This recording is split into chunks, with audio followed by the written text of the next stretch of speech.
Hi, I'm Rick Liberali with another edition of the Week in Review.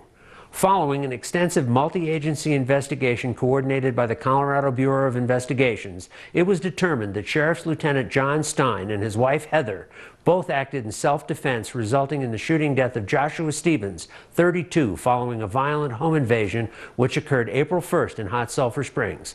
Stevens tested positive for 4 controlled substances, including methamphetamine. Both Steins, who were put on administrative leave during the investigation, have returned to work.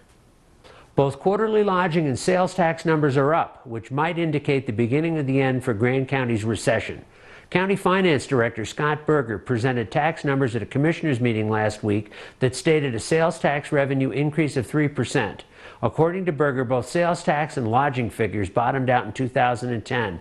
Both numbers have grown steadily in the 3 years since. Increased income from the county's 1% sales tax means residents and visitors are spending more at local businesses.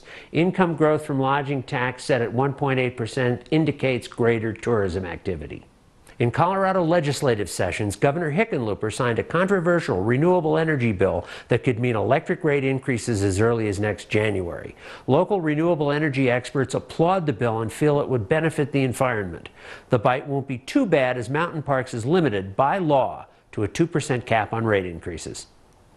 Colorado Parks and Wildlife officials recently had to euthanize a cow moose and her calf following an incident in Grand Lake. A 60-year-old woman was charged and knocked down by the moose after the woman's dog barked at it.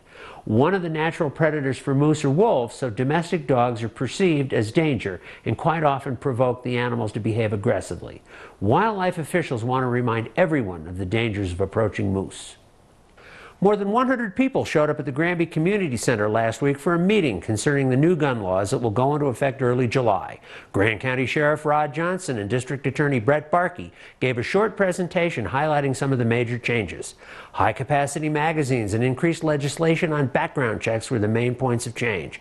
The laws were passed through the legislature in response to mass shootings that took place around the country in recent years.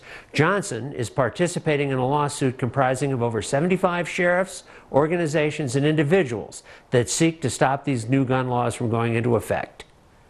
Thanks for watching Channel 18. I'm Rick Liberali, and I will see you next week on the Week in Review. Grand County's Week in Review is brought to you by Grand Mountain Bank, your hometown bank.